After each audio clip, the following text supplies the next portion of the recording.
നമുക്ക് ചെറിയ വിലക്കുള്ള അടിപൊളി കൊറോള അൾട്ടിസ് മുതലാളിമാരെ വണ്ടി 2011 petrol CNG on paper. Petrol വണ്ടിയാണ് CNG ഉള്ള വണ്ടി. 3,40,000 റുപ്യക്ക് നമുക്ക് ഓരോ നമ്പർ ആക്കിയിട്ട് ഓരോ പേരാക്കി കേരള നമ്പർ ആക്കി കൊടുക്കും. അതെ, Honda city 2014 VXT full option butter start sunroof ഒക്കെ വരുന്നത്.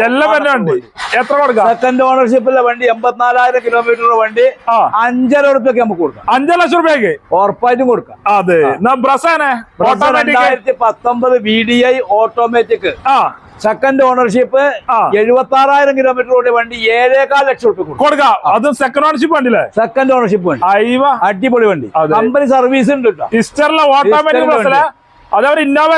ഇന്നോവ 2009 മോഡല് കേരള വണ്ടി, ഓണർഷിപ്പ് 4 ആയിക്കോന്നേ ഉള്ളൂ. അടിപൊളി വണ്ടി, 4,00,000 റുപ്യ കൊടുക്കാം.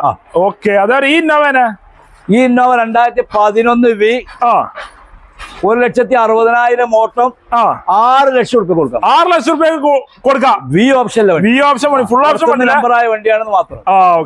അടുത്ത ഇന്നോവ 2012 G4 പഞ്ചാബ് രജിസ്ട്രേഷനില് കേരള രജിസ്ട്രേഷൻ ആക്കിയിട്ട് 75,000 റുപ്യ കൊടുക്കും. മാക്സിമം ലോണും പറ്റും. ഓക്കെ, അതേമാതിരി ഈ ഇന്നോവ 2010 2030 വരെയുള്ള പേപ്പർ, സെക്കൻഡ് ഓണർഷിപ്പ്, 100% കണ്ടീഷനിലെ വണ്ടി. എത്ര കൊടുക്കാം? 5,4 റുപ്യ കൊടുക്കാം. 5,4 ലക്ഷം റുപ്യ കൊടുക്കാം. കൊടുത്തുവിടാന്ന് ആൾക്കാർ കൊണ്ട് ഉപയോഗിക്കട്ടെ.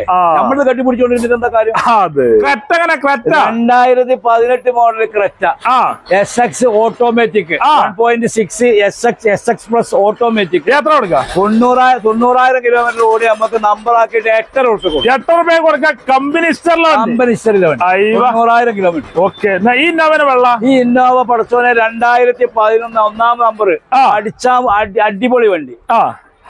7 സീറ്റർ അടിപൊളിയാക്കി. സെക്കൻഡ് ഓണർഷിപ്പിലുള്ള വണ്ടി 180 ഓടിക്കണോ. ഈ വണ്ടി നമുക്ക് 5 റുപ്യ കൊടുക്കാം. 5 റുപ്യ കൊടുക്കാം. മാക്സിമം ലോണും എല്ലാ ഓഫറുകളും കൊടുക്കാം. അതെ.